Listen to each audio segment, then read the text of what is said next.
Usapang sining at kultura para sa lahat. Kasama ang Ballerina ng Bayan, si Lisa Macuja.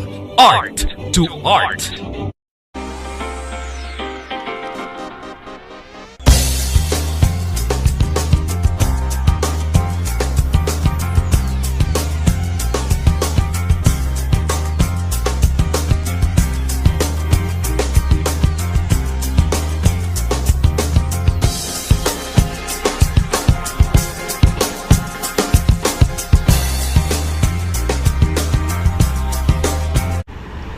Usapang sining at kultura tayo muli sa hapong ito sa larangan ng musika. At hindi pwedeng makumpleto ang listahan ng ating mga world-class artists kung wala ang mataginting na pangalan ng magaling na concert pianist na kasama natin sa hapong ito. Napakaswerte natin at tayo ay nabisita ng isang respetadong musical artist and napakasipag na music director and educator and of course arts advocate in the person of Miss Ingrid Sala Santamaria.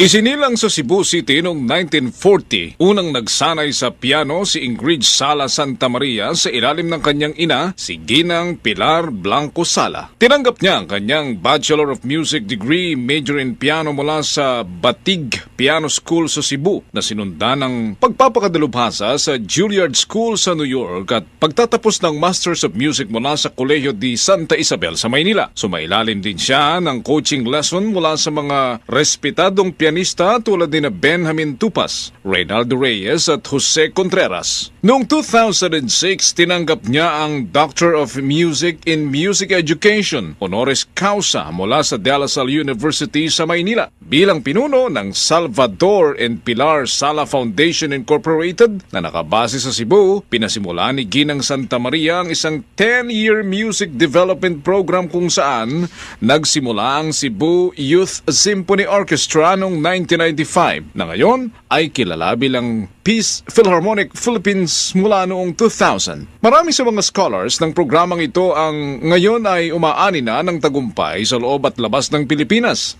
Ang PPP rin ang kaisa-isang orchestra group na nakabase sa Southern Philippines. Mula noong taong 2000, pinasimula ni Ginang Santamaria ang biannual outreach educational program series na Romantic Piano Concerto Journey Tours. Kasama si Maestro Reynaldo Reyes kung saan nakapagtala na sila ng halos 400 pagtatanghal sa buong Pilipinas. Kasama na ang ilang syudad sa Asia at sa Estados Unidos. Taong 1991, nang itatag niya ang Cebu Piano Teachers Guild kung saan patuloy siyang nagsisilbi bilang founding chair. Kabilang sa mga parangal na tinanggap ni Ingrid Sala Santamaria ay ang Hall of Fame Award mula sa Performing Arts League ng Crestwood, Florida, USA, Who is Who in Asia documentary feature ng NHK Television Japan at 100 Most Notable Cebuanos of the Century Award. Sama na rin ang Night of Academic Laurels at Night of the National Order of Merit Awards mula sa pamahalaang Pranses. Magandang hapon po, Tita Ingrid, and welcome to Art2Art. Thank you very much, Lisa. Magandang hapon. At unang-una gusto ko sanang batiin kayo ng happy birthday. Naku, maraming salamat po. Swerte ko naman na itong araw ang napili para sa interview ko at itong sharing natin sa Art2Art. Thank you very much and happy birthday. Yes, and I understand it's also the birthday of your youngest daughter? Yes, and with your permission, may I greet my Of daughter, course, Kathy. please. Happy birthday, Tat, wherever you are. Thank you, Lisa, for allowing me that. And of course, nakikinig ang mga nasa home province ninyo in Cebu. So, in Cebuano, you can also greet our listeners. Salamat. Mayong hapon sa tanan na taga Cebu at tanan taga Bisaya at katong na sa Mindanao. Mayong hapon at salamat sa pagbati ninyo dito. Tita Ingrid, tell us about your life growing up in Cebu, especially since your mother was your first piano teacher. Lahat ba kayong magkakapatid ay nag-aral din ng music? We were very lucky. We were 7 siblings And our mother was a pianist, she was our teacher. Lahat-lahat kami ay obligado mag-aral ng piano. Pero yung ibang mga kapatid ko hindi masyadong seryoso.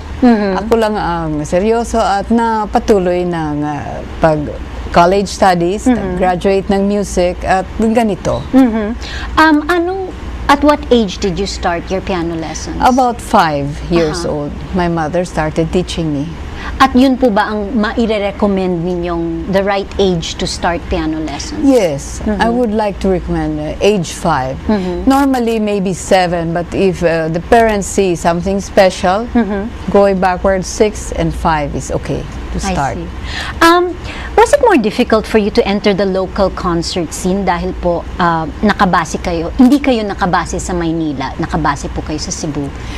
Yung hanggang age 17, nandun ako sa Cebu. Hindi ako nakalabas ng Cebu at ang mother ko nagturo sa akin sa eskwelahan niya na pinangalan niya after her teacher, Batig Piano School, si Sister Baptista Batig, who established the Music Conservatory at St. Scholastica's College.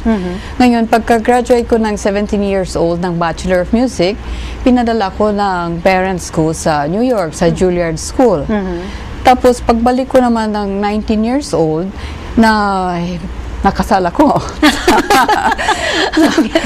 Kay Joe Santamaria, na naging father ng 4 na anak ko, na si Crispy, Cecile, Joey, at si Kathy. Si Mr. Santamaria ay taga Manila. So, nung kinakasal kami, dito na kami sa Manila nagtira.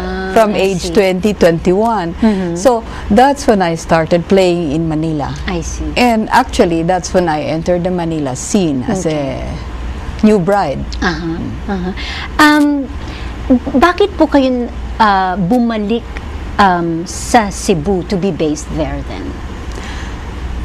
When my husband passed away, almost 20 years ago, I looked back and I tried to analyze what was wrong or what was lacking in Cebu. Parang nakikita ko, Lisa, na walang musician in my field or in the performing arts field that had reached even a national stature. And I tried to analyze the situation. At ang na-realize ko, parang walang leader, walang teachers, walang nagtuturo. At kaya naman siguro walang na-develop na mga kabataan na musical. I believe that there was talent, but there was no one to develop them. So I decided to go and try to do something for Cebu. Okay, from your biography, we learned that you took a leave of absence from performing at least twice in your career at mahahabang breaks ito, like as much as 10 years. Bakit po ninyo ginawa? And of course, how did you keep in shape? Okay, yung unang break ko ay 1965 to 1975 at nagturo ako, hindi naman music, Spanish pa naman, sa international school. I see. It's because I wanted to teach. And while I was teaching, I was fully committed to that, so I was hardly practicing. But before 1965, I had several major performances with orchestra. I had won first prize in a national competition. I had solo concerts in Manila and in the provinces. So, noong araw, sa 1965, parang kung nakatugtog ka ng kanyan kadami, parang marami na yun at considered concert pianist ka na. Yes. So, gusto ko naman magturo. So, nagturo ako ng 10 years. But by 1975, the concert stage started calling again, and I started playing again. And I had many more playing opportunities at that time. So, during your sabbatical from performing, how would you keep in shape? Would you practice even at least for an hour a day or for pleasure na lang? I think you hit it right. I tried to play scales and exercises for about 1 hour a day. Okay. Maybe you could equate it to your pliés and your bar work. Ballet class. Just ballet class to keep the muscles in shape. So that's all I did, just to keep the fingers running, and to keep my muscles in shape. Yes, of course.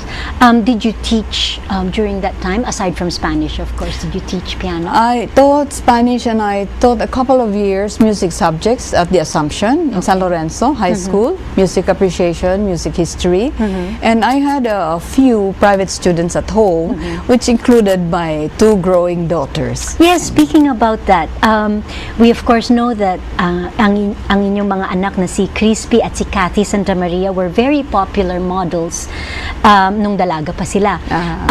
Did any of your children or now your grandchildren display any interest in music? Okay, I have 3 daughters and 1 son. Yung 3 kong anak na babae, obligado sila mag-aral ng piano at pinadala ko sila sa pinakamagaling na piano teacher sa Manila. Pero yung pagdating nila ng 4th year high school, sinabi ko sa kanila, hindi naman kailangan na piliin ninyo ang piano at ang music para sa career ninyo. Kung gusto ninyo ng iba, pwede kayo makapili ng iba. So that's what they did. They chose other careers because I thought it would be best. They needed to have a big spirit of sacrifice and commitment to be in the arts. And if they didn't have that, I prefer that they would choose something else for themselves. My son, I obliged to study for 2 years. So he did, and the day after the 2nd year, sabi niya, Mom, it's 2 years now. Tapos na ako sa piano.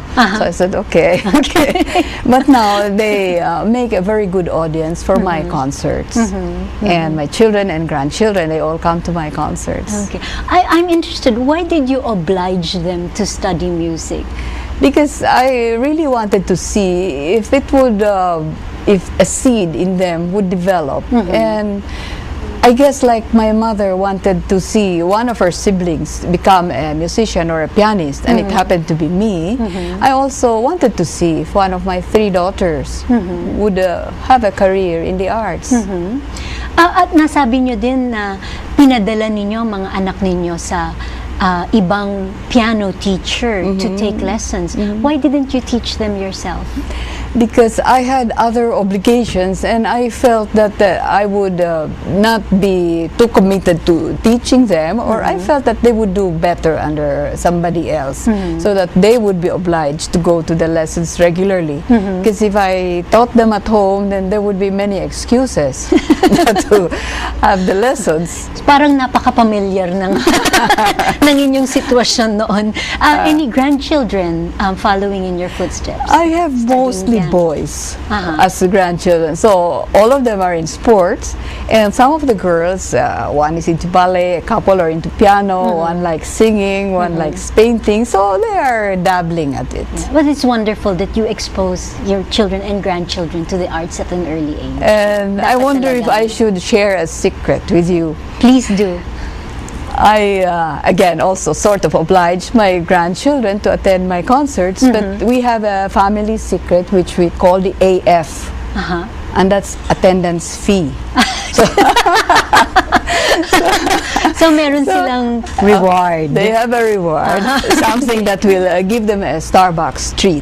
So something like 200 peso AF, so they can buy themselves a Starbucks fee. Naku, sana hindi nakikinig yung mga anak ko. Baka sumingin din sila ng attendance fees na manood kay mami sa kanyang malugi ka dyan, Lisa, kasi mas marami yung dance performances mo kaysa piano. Oo nga, malulugi ka dyan. Okay, do you still find time for anything else, like any hobbies that the audience or the listeners don't know about? I have always been crazy about miniature pianos for maybe 30 years, and I collected. So I have over 700 miniature pianos. Wow. So that's one of my loves. And the other thing I like very, very much is Christmas decoration, Christmas decor, which I've always had in my homes. And in the last few years, I've collected these little houses that we have made into a Christmas village. So that's what I have. That's fantastic. Naku, marami pa po tayong pag-uusapan kasama ang respetadong concert pianist at music educator na si Ingrid Sala Santamaria. Dito pa rin sa Art2Art. Magbabalik po kami. Tita Ingrid, can you tell us more about the Salvador and Pilar Sala Foundation and its activities? Bakit po ninyo itinatag ang grupong ito? Yes. My siblings and I established the Sala Foundation in honor of our parents, Salvador and Pilar, to honor their interests and their involvement both in education and culture in Cebu, to honor their memory. And so we tried to find programs that would honor this memory by our giving out scholarships and developing the youth in Cebu.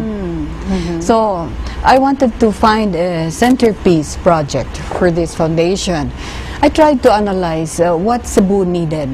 So my mother had a piano school. So kung sa piano lang, medyo matagal magde-develop ng concert pianist. Mahirap talaga. Pero kung orchestra yung napili ko na activity, parang kung mag-train kami ng 100 na instrumentalists in many different instruments, siguradong mayroong maraming lalabas sa project na yan. So kung 100 ang tinitrain namin in 20 kinds of instruments, so unti-unti nag-specialize yung iba and then improve, chamber musicians, naging soloist, and in effect, this is what happened. So we achieved the overall goal, which was to have an orchestra for Cebu, and little by little they became soloists and in fact winners in national competitions, NAMSIA in Manila. So that's what happened. I wanted to have a project that would help deserving and talented young Cebuanos. So all of these music scholars na tinulungan ng foundation, have they all become professional musicians? Not all have become professional musicians because early on I made partnerships with 5 universities in Cebu. I talked to them and said, these children who are studying orchestra with us, can you consider them as scholars just like you consider your sports scholars and other scholars, give them scholarships because they do something for the school. Can we have a partnership so that our orchestra students can become scholars in any course that they choose?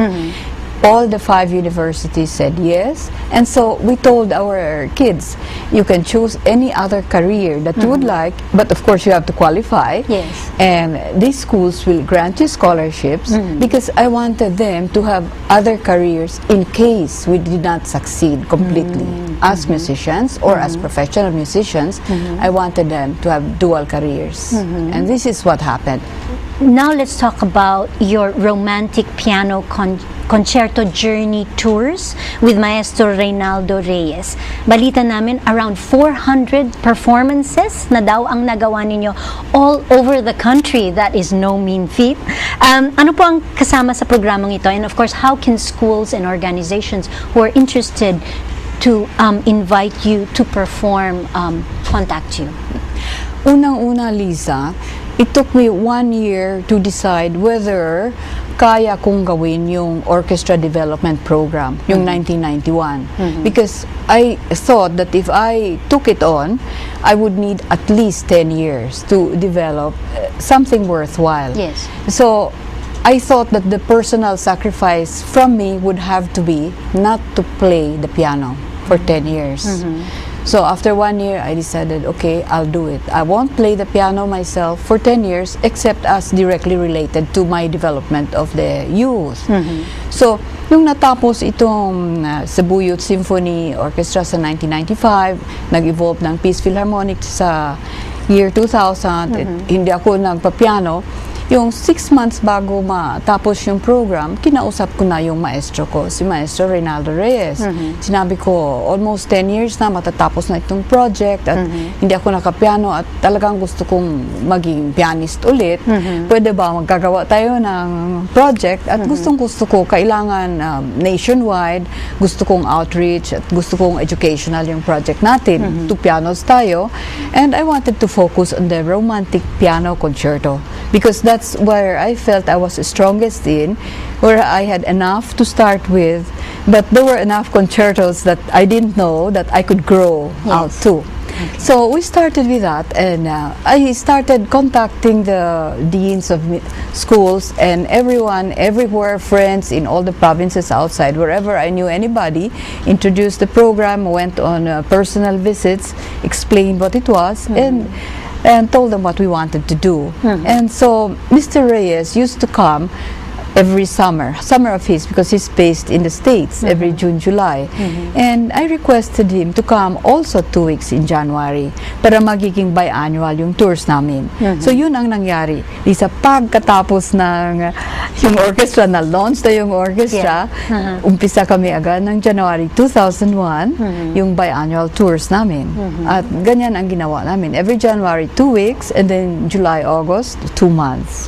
To clock more than 400 performances, what do you do? 2 performances, 3 performances in one day? Sometimes, yes.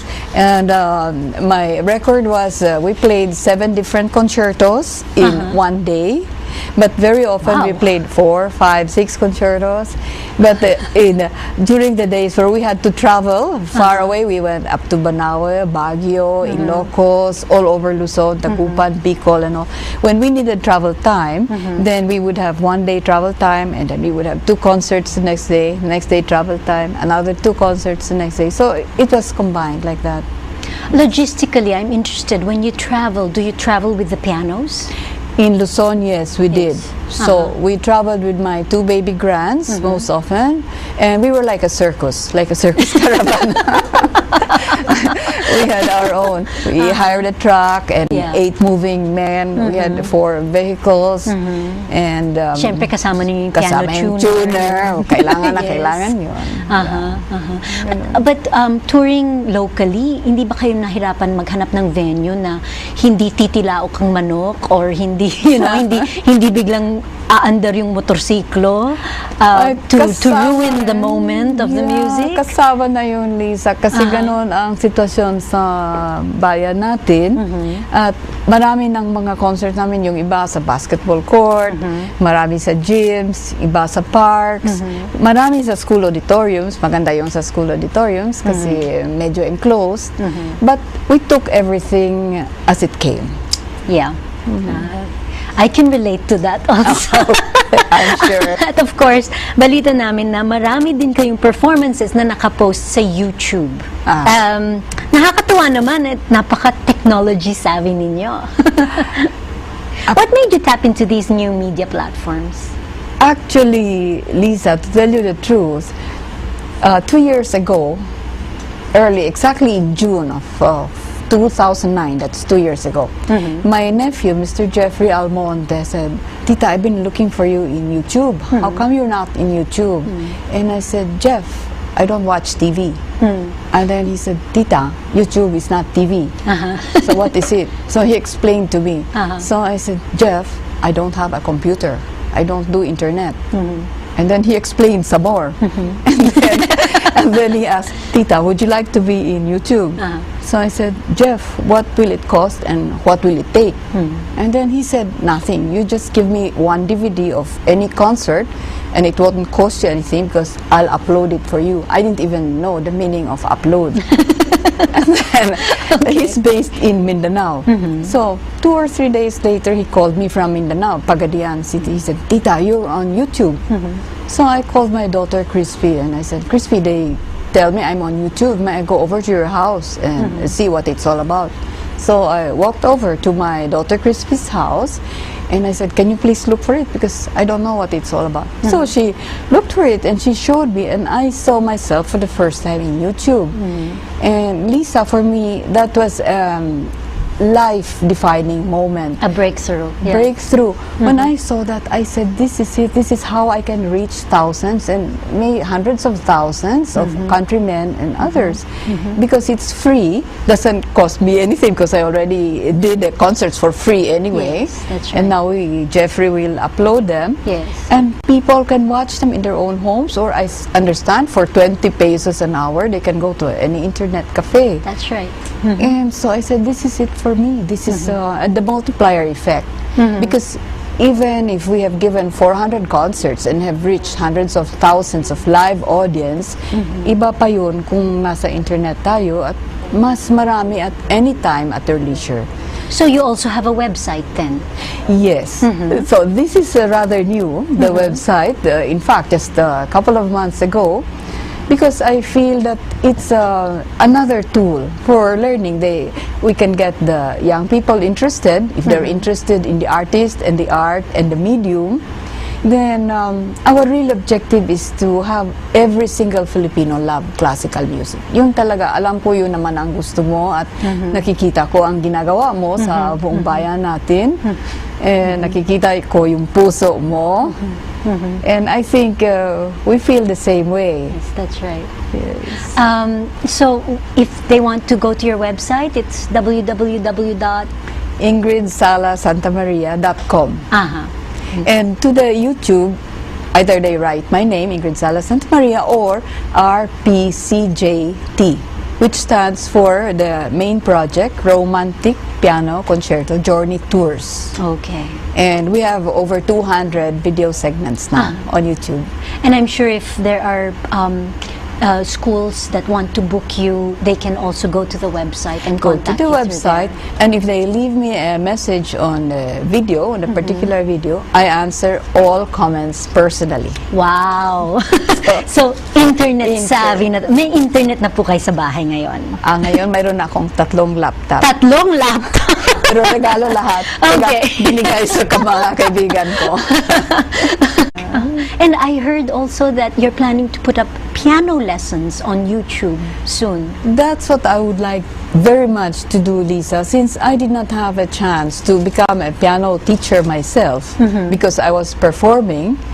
Now that I have seen what YouTube has done and is doing, I would like to develop a kind of piano tutorial which we can post on YouTube and which can be useful to young pianists. Yes.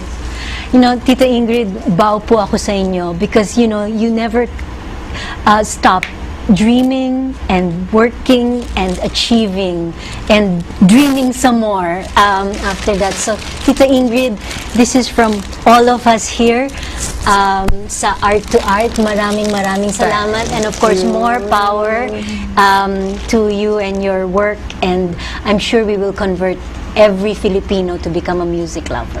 Thank you very much, Lisa, and I know the whole country loves you for what you are doing. Thank you. Thank you. Thank you. Napakabilis na naman po lumipas ang kalahating oras, lalo na sa espesyal na ating panauhin. Maraming salamat muli, Miss Ingrid Sala Santamaria. It is a very rare opportunity that we find a lady who is truly beautiful inside and out. Thank you, Lisa. Hanggang sa susunod na linggo, mga kaibigan, ito po si Lisa Macuja, dito po lamang sa Art2Art, kung saan ang usapang sining at kultura ay para sa lahat. Mabuhay ang